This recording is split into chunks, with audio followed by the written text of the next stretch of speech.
stories aren't meant to entertain. Stories are meant to bond us together. Technology and AI, it's actually allowing me to delegate the things that once took hours. I can now delegate within minutes so that I can actually be more human. Story as a soft skill is not something we can ever outgrow. I think it's something we abandon, and we got to go get it back.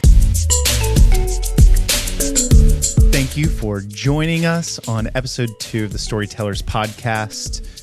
We are thrilled after our first episode to keep this ball rolling, and I think every episode is going to be almost like peeling back layers of an onion, this story onion, so to speak, if you will. Alex, I know you laugh about my brain a lot.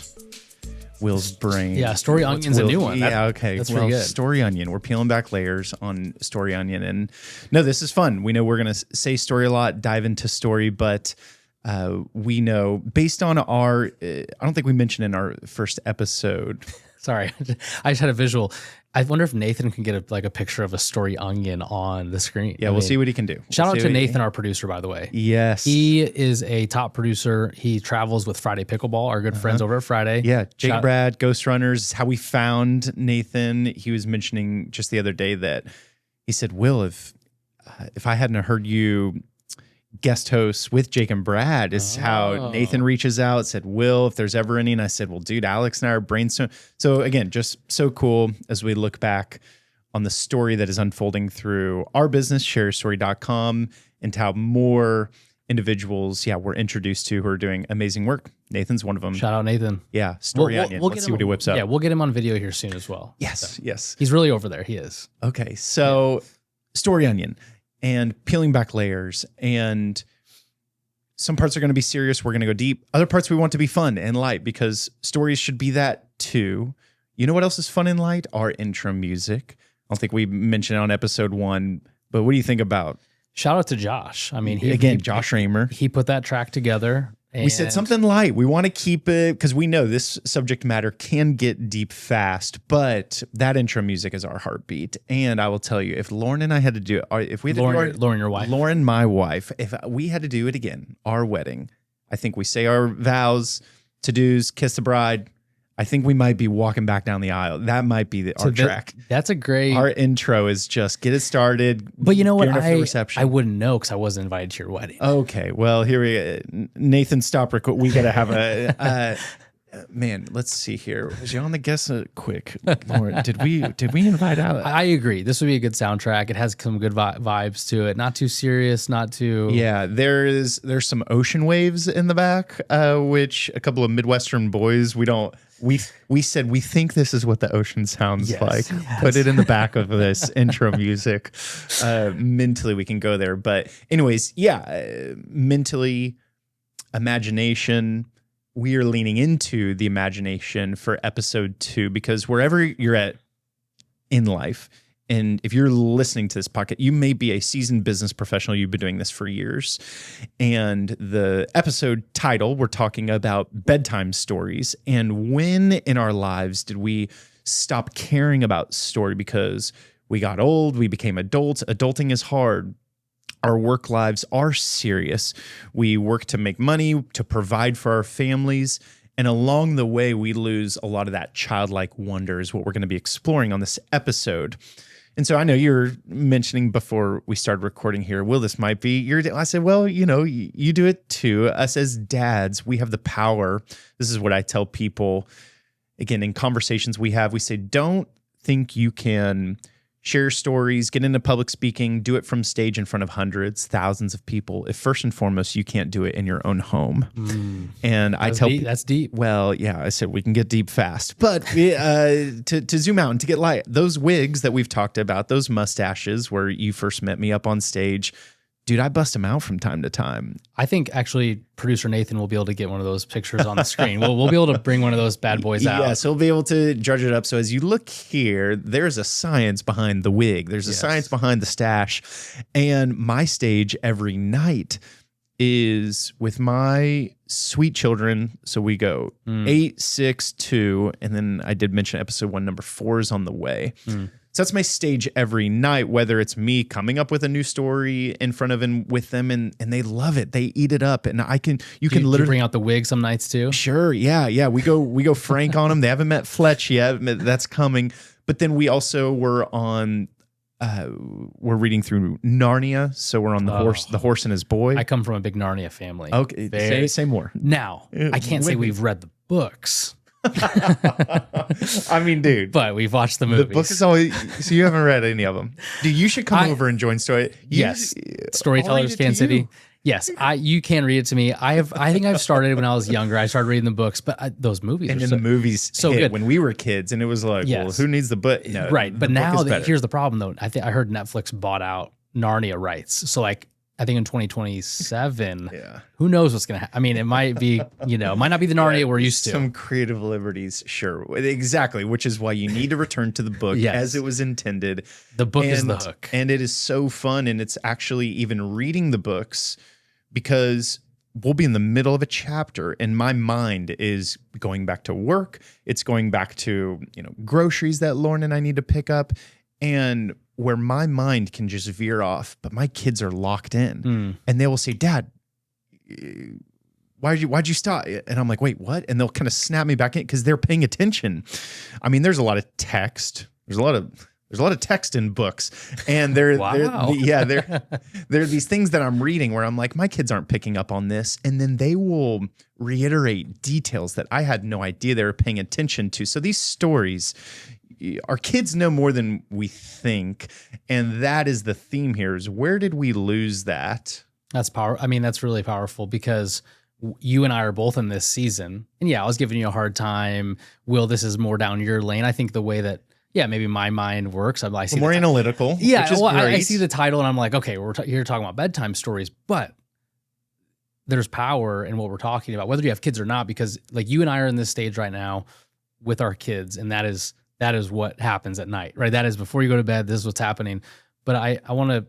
This was really meaningful to me. I heard you say something. We were with our good friends who are speaker school coaches. They help a lot of our clients. Create a keynote, coach them on how to present a keynote with their story, right? So our good friends Cam Michael, Brandy Sperling, they are so gifted at doing that. And Brandy speaks all over the country, and at all these events. And, Brandy and I for a long time as speakers will always talk about, hey, what's the next event you're speaking at? Where are you going? And Brandy asked you a question. And she said, Will, as we're thinking about the Storytellers keynote, when you guys go out and speak, she said, what is your dream keynote that if you give any talk, you'd want to give it to this stage? And Will, you thought about it for a second. You could just see your mind going. And you said something, I don't want to butcher it, but you said something along the lines of, my dream keynote would be at home with my kids. And I don't think you were just saying it. I think you meant it. And the more I've thought about that, it's true. Because in my mind, when she asked the question, I was thinking more on the business side. I was thinking, okay, if I could speak at this company and, but you had a very heart level answer that I think is way more impactful than whatever I was going to say, whatever company. No, yeah. And no, but it impacted me in the sense of like, that's true. And so now even at bedtime, I think about versions of that, or am I rushed to get through this story, or, the old trick, you skip a page or two. Dude, bedtime can be tough. Yeah. So you might find yourself, for all the parents out there, you might, accidentally skip a page or two. But here's the thing: now with the 5-year-old, she catches on to that. So I can't get away. Can't get away with that. And so, but even on a serious note, why am I doing that? Why am I skipping forward the page? Well, I'm tired, or I got to get back to these work email that there's this stressful thing at work. Oh man, it's consuming my mind. And to your point, it's like I'm actually losing out. I'm not present in that moment. And like to the wonder of when we're kids and we hear a story and it's so powerful, you're right in that my kids will bring up, well, hey, tell me a story about this, or let's read this book. And I'm just like, wow, I can't even believe they remembered that, because in the moment I maybe wasn't giving it my full energy or thought, but here they are just in wonder of like, my dad's telling me a story, and they're locked into it. And so I just had to share that, give you a little credit as we begin this episode. Shout out to Will Severns. But that was a cool to hear you say that, because you could go speak at every conference in the country and you could go get paid a lot of money to do it, but then you could neglect and overlook the people right in your sphere of influence, which is your kids and your wife and your family. Yeah, no, that means a lot. Thank you for saying that. And Alex and I, as we have grown into and continue to explore, and one reason I'm thankful is because Alex kind of went before me in what it means to speak publicly, paid, non-paid speaking gigs. I mean, there is a really cool world out there where you can take your gifting, your skill set, expertise, hone in on it, and provide real value for organizations, individuals. And Alex, as he was kind of spearheading that, I kind of had my own solopreneur journey going. And now that we've gotten to merge both worlds, my eyes are being awakened to it. And together, Alex and I go to these conferences. We have seen or been a part of these organizations where actually these organizations are trying to take people away from bedtime. Now, deliberately, no, I don't think any organizations out there saying don't share bedtime stories with your kids. But what are they saying? They're saying to be a paid keynote speaker, here's what it takes. Or to be a founder of an organization and to lead a company, here's what it takes. Right. Nights on the road. Oh, man. And there's this thread we're going to explore too in this episode, which is at what cost? And so are Alex and I seasoned professionals in this arena, authorship, speaking? Have we been doing it for decades? Are we in our 50s, 60s? No, but we're actually in a different season where we are building our families first and foremost. So a couple questions for you to keep in mind before Alex and I get back to our observations, encouragements for you. The first question is, what is the last bedtime story that you read to your child? To any group of children, maybe you volunteer, whether Girls and Boys Club, or where you were reading a story and it stopped you mid-page. Maybe a story that you grew up hearing, but then you read it again as an adult and you stopped. You could be listening to this podcast. You may not be a parent. You may be a parent, but your kids have been out of the house. Think about a story where most recently you heard it, read it, and you stopped and said, wow, I've never heard this story in this way, but it hits different this time. So think about that question. What's the last story that stopped you midstream, mid-page? And then the second question is, what's the last time you told a story in a professional setting? So we've shared obviously a lot in the last few minutes about the personal, but what is the last time you shared a meaningful story from your life, your experience in a professional setting, whether in the boardroom, whether alongside a colleague, in the office? Because here's what we're finding as we get back to Alex and I, we put together our first Storytellers Keynote last fall. It's where he mentions our work with Speaker School, which is one of our products. We said we got to eat what we're dishing out. So we bring in Brandy, we bring in Cam. They're brilliant at what they do, and they are so we get to finally receive. We've put together these products and how we help storytellers, emerging storytellers, and Alex and I got to receive that. And that was October, November. Well, in December of 2025, I believe, is when we started seeing headlines that companies are now starting to hire chief storytelling officers for their companies, which is telling us two things. We say, wow, we are onto something, because these Fortune 500 companies are paying out $2,000 to $3,000 to bring in chief storytelling officer. I think the Morning Brew shortly after ran a similar article, but then they're paying like $300,000 a year for. You said $2,000. They're paying like. Did I say two? Well, 2, 3. Yes, 100. Why make thousands when we could make hundreds? Yeah. Okay. Well, but yeah, it caught our eye because we see these articles, and it all came around the time that AI is like, everyone's like, use AI, use AI. And all these companies are saying, hey, actually, we're doubling down on, we need to know what story we're telling as a company. And so that really caught our eye. Yeah. And so I think that second question, the last time you told a story in a professional setting, is worth you considering, because Alex and I are on one hand are going, hey, we're onto something. On the other hand, we're saying, oh man, that's a bummer that companies are hiring for one person. Because guess what? As for our company, we want to help you turn your whole team, your whole organization into storytellers, from the CEO to the janitor. And yes, our company can help you do that. But as far as this podcast goes, that's what we're going to dive into today. The importance of whether you left it behind or not, you have to go get it. You have to reclaim story. Alex and I, one of our business coaches, Dan Diebel out of Kansas City, he owns a consulting firm called Lost Ball Consulting. And it's the power of, as a kid, when we play and you have a ball and if it gets lost in the woods, you can't play anymore until you go find it. And I think that story for a lot of people is a lost ball. And so if you're saying, man, I'm a seasoned professional, why am I listening? This podcast on bedtime, we're saying, yes, this podcast is for you because we want to help you find that ball. We want to help you reclaim story, not just for your personal life, yes, but also in a professional setting. Yeah.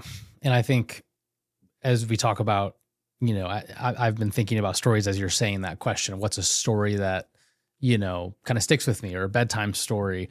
But then I think about, when's the last time you've shared a story in a public setting? I think a lot about, when you say that, like old people, what about them? You're like, tell me more. And I'm glad we'll never get old.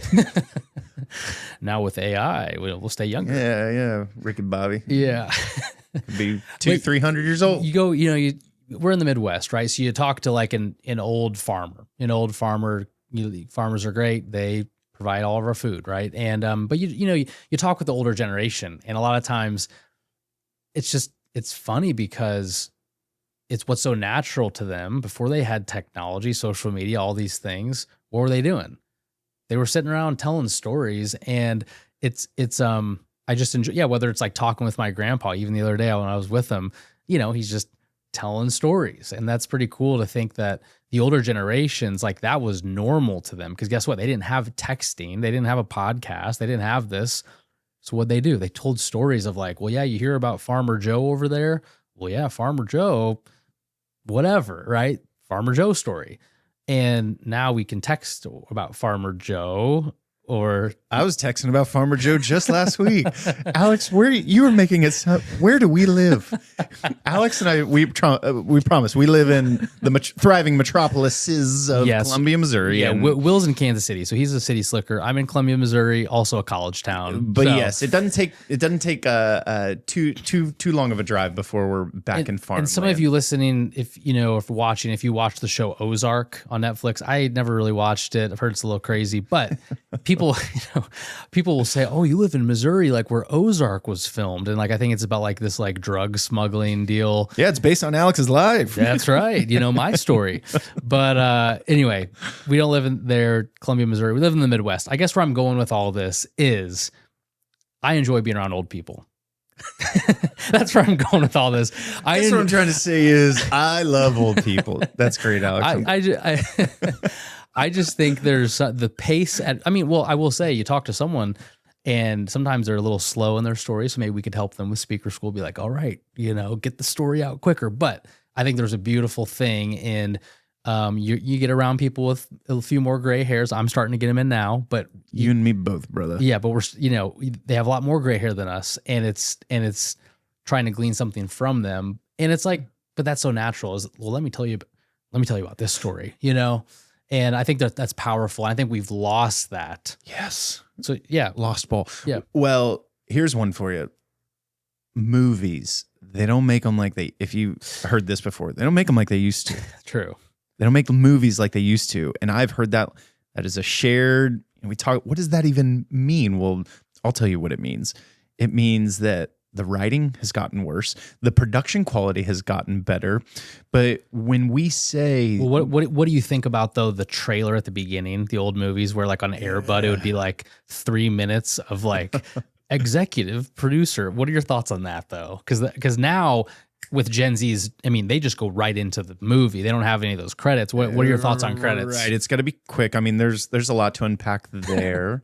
I'm trying to stay on your old people thread here. Keep going with the old people. Keep it going. I'm again, just 100 years ago, 50 years ago. That's kind of what we're saying, right? Movies from the 70s and 80s. They had to lean in as time has progressed. And this is partly what we talk about in our keynote. We tend to think about storytelling as linear. First, there was oral tradition, right? Man, what did story look like thousands of years ago? Was it cave drawings? Did people just have, again, oral tradition? They handed down stories. Yes, that's powerful. And then eventually you get to the written word, printing press, fast forward to mass media, social media, and now AI. But we talk about in our keynote, what if it isn't linear? What if it is more like a circle, we can't completely get away from this. And so when you talk about old people, well, what's older than people thousands of years ago? They were better storytellers than us because that's kind of all they had. Now we have people and things and tools do it for us, Right. which isn't bad. But if we get so far away from what is in us, how our from a human perspective, we are hardwired to do it. Why does this matter? Because stories aren't meant to entertain. Yes, movies are part of it. Stories are meant to bond us together and bridge gaps between this grandpa, this grandchild. I mean, why? And again, you can do it through a professional setting as well. You can bond from a executive level to your team. Once you start to share the story of your mission and vision, your employees might feel a greater sense and bond to the mission of what you're doing. They might say, I didn't realize that story is how we got here as a business, which is even part of the reason we get to do that. We don't get to talk with every one of our employees, contractors every day, but there are stories from your and I's past that got us here. And that's just what it means for us. But every company, every family has the power in them to do the same. And shout out to one of our authors, TJ Sweet. We can put his book cover right here. Grateful Leadership. Nathan just giving you a lot of call outs here, producer Nathan. But I saw him recently and I have a lot of respect for him. He's a great speaker. And he said technology and AI, he's like, it's actually allowing me to delegate the things that once took hours. I can now delegate within minutes so that, I think the so that part is so important, so that I can actually be more human and I can double down on the things that are unique in my gifting and the way that I connect with people on a human level. And so I know we'll have future episodes where we'll talk more about AI, some of those things. I don't want to spend much time on it because we're talking about old people and young people and somehow we're smack in the middle. Maybe. But I think it's powerful to think through, okay, I can use these things as tools, but actually I'm going to double down on the story, the things that these things can't replace. And so as you think through bedtime stories, again, you don't have to have kids to think about this, but think about you when you were enthralled with story or moved by story. It's like, when did we kind of lose that? I mean, maybe it's honestly when you go to school for the first, you're around kids and I don't know. We love school, by the way. This isn't a knock on school. Big school Shout out to all the schools out there. Shout out to schools out there. Elementary, middle school, yeah. Junior college, yeah, all the above. Any type of school. Great. My point is, I think maybe it's for the first time when you go and as a kid and you're around peer pressure, you're around others and you maybe are at once, but then you go around and a kid's like, oh, that's not cool. And then you're like, yeah, you're right. That Narnia book wasn't cool, and you know what I'm saying? And it's almost like you're then saying, oh, you know what? I'm going to put that on the shelf because that's not cool. And so, when did we learn to lead with fact more than story? Yes. I'd wager the first time I filled out a bubble sheet. A bubble sheet? Yes, fill in. You have to fill in all the bubbles. So I said, this isn't a story. This is a bubble. No, but you just said it. You just said, when did we learn? Cam Michael, who good friend of the podcast, he says that, in the work that he does to help people move from fear to freedom. Yeah. Shout out to Freedom Lab. He says that every fear is a learned behavior. Yeah. So half-baked thought, that's a full-baked. Let's make it up. That is how we got here. Alex and I just have these, we think we know, and then we surround ourselves with smarter people like TJ or Cam. Yes, learned behavior. What was it for you as a kid? You in the home receiving story. Yeah, I mean, Hazel, Carla. I think I have a great family, great childhood, and so I think I was always around really dynamic communicators, pastors, coaches. And so I can think back to a lot of people in my life who, my 8th grade quarterback coach, Jeff Trickey, he had a leadership camp for quarterbacks. But like everything he did was story based and it was telling an inspirational story. And so, there's a lot of directions I could go. But I think, I guess that's what I'm pondering right now is like, when do you lose that? Is it an age? Is it I don't know. What do you think? Yeah. No, it's good. Again, in prep for this episode specifically, I was kind of putting myself in. Yes, my mom and dad, Bill and Suzanne Severns, are wonderful humans. My dad is a great storyteller. He's a ball player. He is a great storyteller. Baseball players are good storytellers. That's kind of something that, because just stuff happens in the game of baseball that literally you can't make up on and off the field. If you know a baseball player in your life, or if you are one, our banana ball players, good storytellers. Shout out to Jesse Cole. Yeah, they're some of the best. Now, banana ball isn't baseball. He'd be the first to say that. That's a different podcast episode. It's a different podcast. Will. Yeah. Hey, I'm not salty. I think they're both great. But yes, the edge on America's pastime, dare I say present and future, is the game of baseball. Baseball is life. My dad's a great storyteller. My mom is too. My mom's super wise, and I have some of my fondest memories as a kid growing up are, it's like we'd be watching a show and something with the Beatles would come up. And I'd be like, the Beatles? And my mom would just start singing along to these songs. Well, that's because in the 60s and 70s, and she's listening to their music, and I would just ask her stories about just that time and that era. So my parents, yes. I also was a big, did you ever listen to like Adventures in Odyssey?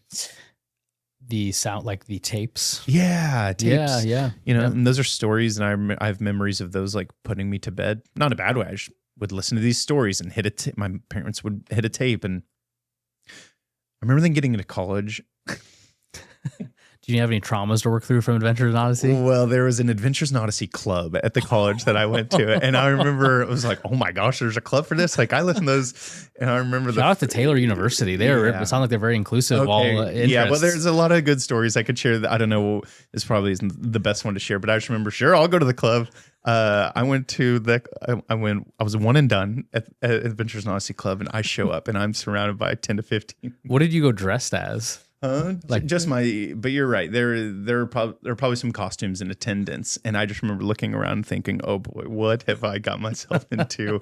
I mean, I liked Adventures in Odyssey, but these guys, they're all staring at Will. What's your favorite episode? And I'm like, well, I don't know. There was this one, and they're like, yeah, but like, what about that episode did you love? And I'm like, from what I can remember, I was dozing off to, and they're like, yeah, but like, and they're breaking down character analysis, and in my mind, I said, I think this is my last night. Adventures in Odyssey Club, but just the fact that they met, I respect it. And there was a childlike wonder in that room that, again, you can't lose. So coming back to this, story as a soft skill is not something we can ever outgrow. I think it's something we abandon over time, and we got to go get it back. Yeah, and I wonder why that's what I'm trying to get at. What are the things? Why do we abandon it? And what are the things that cause us to abandon it? Is it something that comes to my mind, I guess the comfortability level that we have is it fear-based? Is it, I don't know. I don't know what those things are. I think it takes work. I think it takes more effort than people realize to dig for story. Well, I mean, what's the easiest thing? Come Friday, Saturday night, boom, Netflix. Right. Streaming services. Story's right here for us. Why would I have to work for story? It is given to us. And when we open up social media, we haven't talked about this yet, stories that are less than 60 seconds long, Snapchat, our kids are introduced. What is their introduction to story? It's little snippets. And those things aren't inherently bad, but we are teaching future generations that it is like a fast food diet. Right. You have it on demand, and it's quick and it's easy and it tastes good in the moment. But is that the best meal for you? There is a feast. There's a story feast. We're going from a story onion to a story feast. And it takes longer to prepare, but it is worth it in the end. So AKA, I should have not watched the Narnia movies. I should have read the books. I mean, this was all a roundabout way to, yeah, there's a little bit of conviction. The book's always better. Name a movie. Holes was maybe the first one that the book and the movie. Holes. That's a pretty good movie. Yeah, it's a great story. I was going to say Space Jam, but I don't think there's a book on Space Jam. Yeah. I don't know.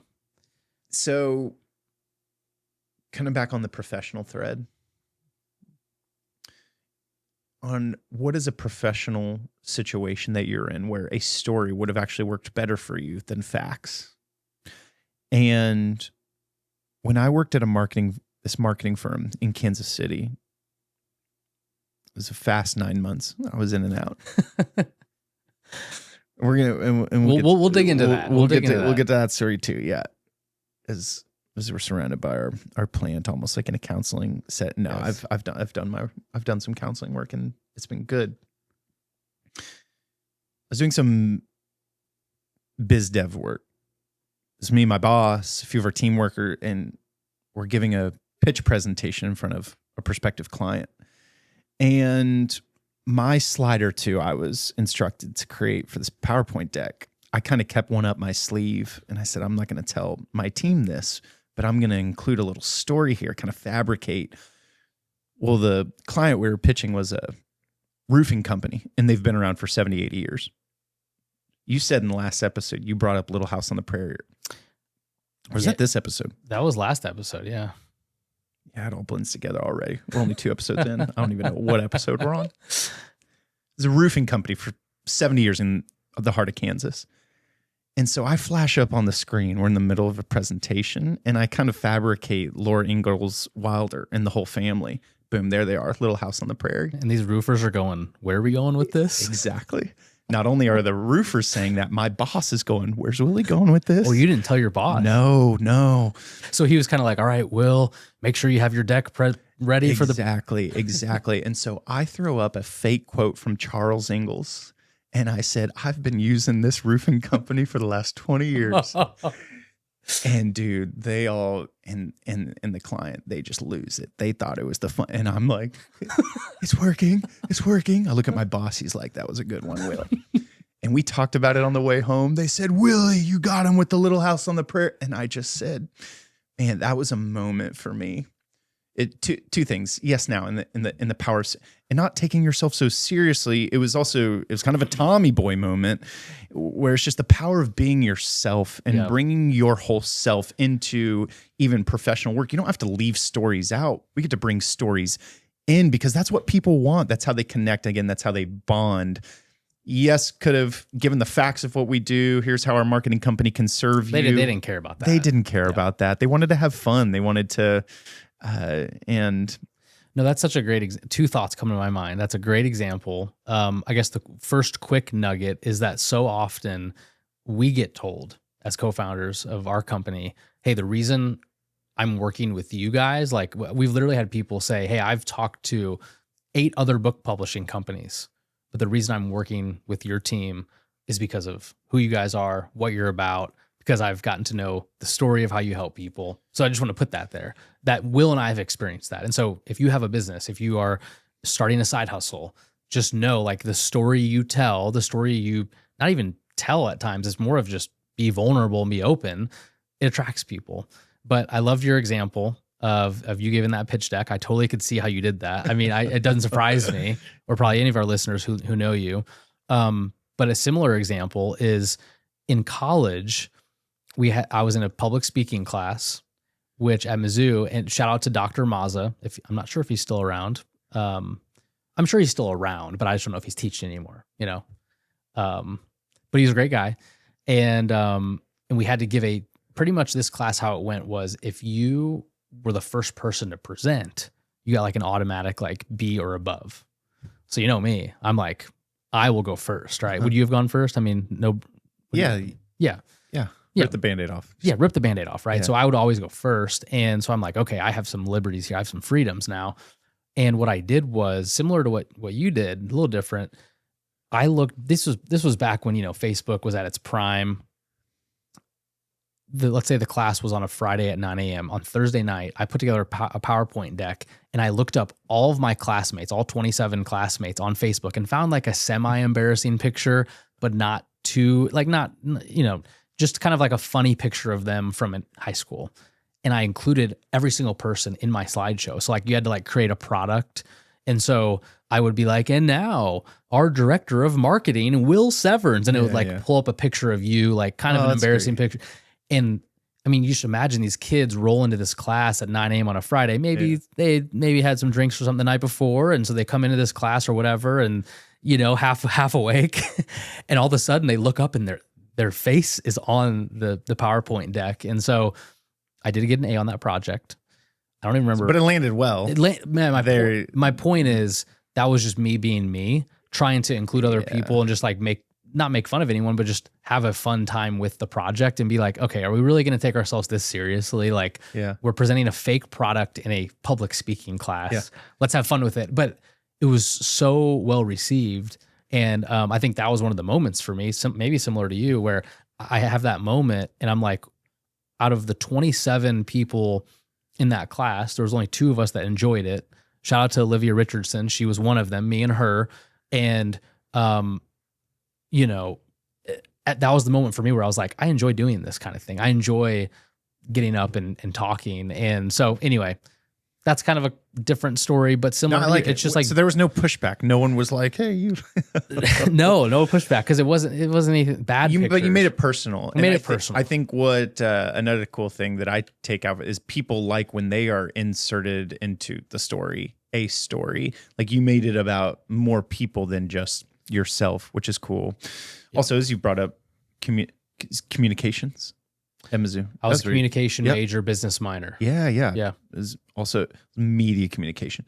So communications majors, we're going, hey, this is kind of our cultural moment where for the story-based, I mean, that's the thing. You pursue a major in communication studies. What does that mean to communicate? Well, life is communication.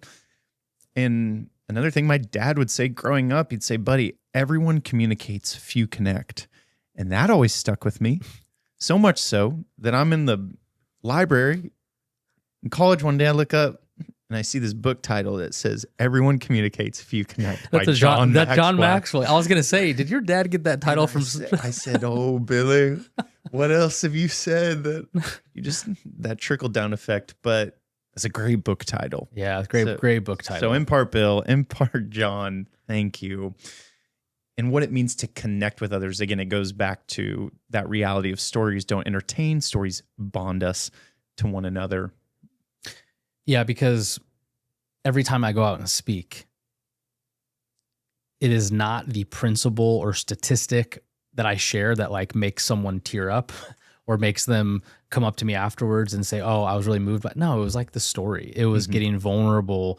And in like people say in marketing, like whenever you do marketing well, you're including people in your like your people are seeing themselves in your marketing, right? So for anyone that has a product, it's like you need to show your client, your intended audience, themselves in your marketing, right? Whether you're talking about a book or it doesn't matter what product, you have to be able to show that. And so we're intentional even in our website and the way we do marketing and communication. We had one of our friends recently, Brittany, she's amazing. Brittany Richmond. She told us, hey, I noticed that all the marketing you guys do as a company, it's all community based. And I was like, what? And she's like, yeah, like every time there's a picture posted, like there's people connecting.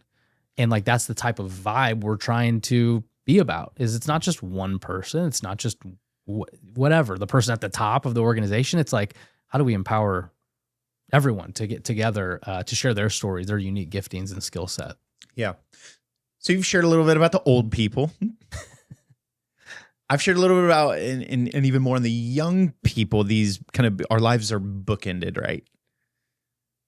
We start off with story, and then we end off with stories, lived experience. That's interesting. So you're saying we start with story, we end with story. What about the middle? What about the middle? We're in the middle. We're in the middle. And you listening to this get to decide what your middle looks like. And if you are going to live that middle, either creating new stories, fostering new memories, sharing stories with young and old alike, or you can spend your middle consuming those stories that are outside of us, that are told to us from society, these things that can be good. You know, streaming services are good, social media is good, but there's something better. And are you willing to lean into that? Or will you remain on cruise control until you get to older age and you think, wow, that middle, the beginning was great. We all have a beginning because that's how humans are wired. We are wired for wonder. We are wired for story. So a lot of our beginnings are similar. Our middle is where the rubber meets the road, and that middle may or may not dictate what those last 10, 20 years of your life look like. It's interesting. One of our mentors named Joe, I remember him telling me years ago, he's like, yeah, when you graduate college, it's like you start over at square one. You start over. You're like a rookie, right? Because you do all this, you go to high school, you go to college, you graduate, and then like you start over in this like new job.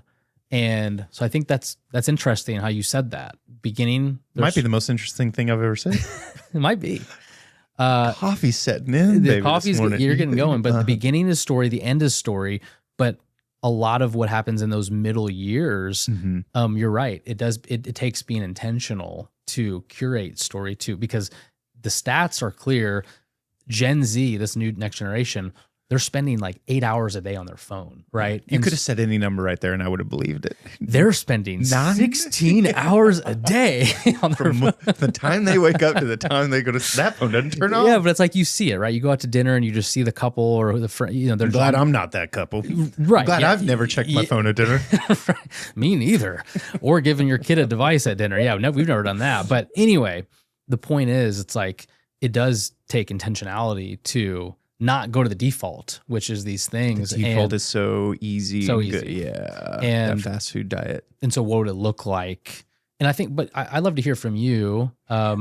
You wrote a book. That's how we met. Yeah. That's how we reconnected. That's a story that we could tell at some point. But tell us about, you don't have social media. And again, you just said social media is good. That's coming from your mouth, but a little too good. A little too good. That's why I got off. Yeah. Tell us like even just that example of like, you have stories that you could be listening to all day on social media, but like, how are you curating your own stories, your own intake of that? Yeah. Teeing that up, I think is good. That will eventually lead into episode 3, a little teaser on, we know and bond often with influencers against celebrity. My new neighbor, Taylor Swift. What made Taylor? Well, she might be the storyteller. She has lived out her stories on paper and in song. And what has that done? That has bonded her to an audience unlike any other Swifties, Swiftie Nation. As far as this episode goes and that question, yeah, that is the topic of the day and something I wrestle with, honestly. Is, yes, I mentioned social media is good. To this day, we engage, we're on LinkedIn. We like LinkedIn because it creates digital touch points that lead to in-person connections. As far as Instagram, Twitter, Facebook, it's a perpetual, or at least was a perpetual temptation of mine, was to spend a little too much time on those platforms to build a and I would have people tell me, Will, I bet you would be awesome on Twitter, quick wit, written word. There's a lot about who I am that naturally says, well, of course you should have a presence on Twitter. And I had to get off because I was X. We don't want to age ourselves. X now, talk about old people. We do love old people. We love ourselves. I actually wrote a blog post one time called Why I Love Old People. So I might just be an old soul. Okay. That might be the case. You ask my wife, I'm pretty old soul. So, oh man, I like vacationing in Naples, Florida. And it's like per capita, the most old people in the world. Yeah. But they're really bad. It's really annoying to have them drive, because it's traffic and they're bad drivers, but yeah, we're all going, but that tension of, I don't want to be in these platforms, but maybe a little bit of me does. And again, I think that this image of Indiana Jones, right? Almost switching out when I deleted my Instagram profile and deleted my subsequently Twitter profile, Facebook profile, well, now what do I replace it with? And those are great questions to start to think through. Do I look at the weather app? See what I got in the fridge here. No, that's the beauty of, or this line that we also talk about with different clients of ours. It's not what you're retiring from, it's what you're retiring to. And so when you kind of retire that, okay, that was a season, that I had this social media profile. What am I retiring to? Well, one, I found a lot of power in kind of replacing social media with my email newsletter, is something that I engage now because I'm not. Shout out. What's the name of it so people can check it out? Yeah. So, now I'm most frequently posting the Long Game newsletter, and we can maybe include that in the show notes. Would love to have you follow the Long Game newsletter that I send out on Sunday nights. And it's something we also encourage our author speaker is if you haven't started building your subscriber base, because no one can take your email subscriber base from you. Right. When you're building these platforms on social media, you are building on rented land.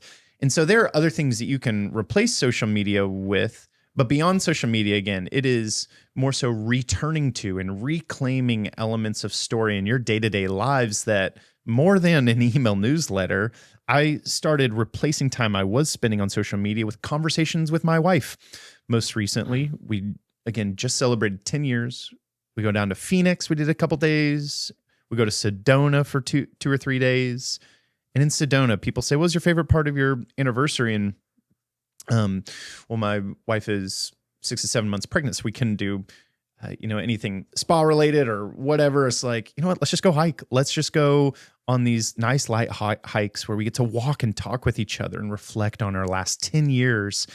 And so that first and foremost on, again, staring a little bit less on what could be perceived as evil with these things of the world and more so leaning into the good of humanity. And again, away from the fast food diet toward the feast. Now, there's also a famine, point of view that says, well, if not fast food, then maybe I'll just starve myself. And we say, no, don't do that either. It's like, but start, it's why we love Thanksgiving, because it's an all-day prep for a feast that then we get to share with others, which obviously inherently story is at the core there. So yeah, I appreciate you bringing it up, because my kind of wrestling with social media is a part of what drew us back together, of you saying, Will, I noticed you're not on Instagram, you're on this, you're on LinkedIn. And I said, well, I've never struggled with LinkedIn in the way I have with these other platforms. Right. But it is a continual, again, leaning into in any and all that we say here, we are not perfect at this. I mean, my screen time and in prepping for these episodes are convicting for me. I'm going, oh man, I need to reclaim story on a day-to-day. It's so easy to be drawn back to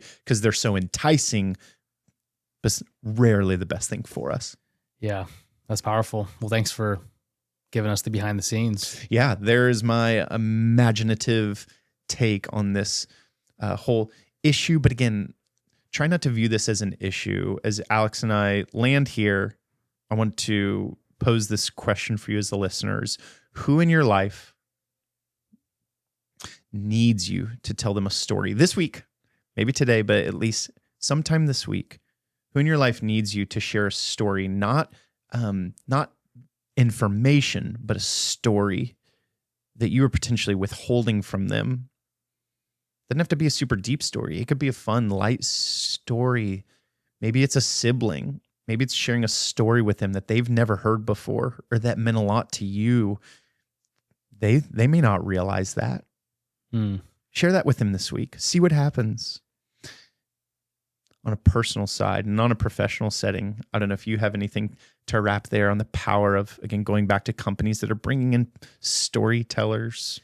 Yeah, I think it is almost like this muscle that you have, the more you do it, the more it's natural. And it's not like a fake way of like, I'm just going to be crazy with it. It's like, no, it's like be intentional and be who you are, like be who you naturally are. But I think there's a lot of power and there's just kind of like a freedom that you have when you are, you're not trying to be someone else. You're just ultimately, again, you're sharing so that you can serve others. Mm-hmm. And so, yeah, if you share a story this week, just email will@shareyourstory.com. Let him know what you said. Oh, fill my email inbox. Why don't you know that I struggle enough? Here's the thing. Will has thousands and thousands of emails. I try to go inbox zero. So yeah, fill up Will's is already full to the brim. Send him an email. Tell him what came from that. Hopefully it's all good things. But yeah, I think it's a great question. Who in your life needs you to share a story? Mm-hmm. And that's really cool to think about that. Yes. So in our lives, we are young. Yes, we grow old. You may be listening to this in the middle. Each of those stages is vastly important, but the power of bedtime, we can't fully get away from it. That is a ball that many of us have lost. We need to reclaim that not only on a monthly, annual basis, on a day-to-day. We need to remind ourselves the power of this and get back to it. So as we mentioned, episode 3, can't wait for it. We're going to talk about, yes, there are influencers, celebrities, but there are also people right next to you who need your time, energy, and effort. Can't wait to dive in with you, man. Let's go. Let's keep sharing these stories. Mm-hmm. Have a great rest of your day.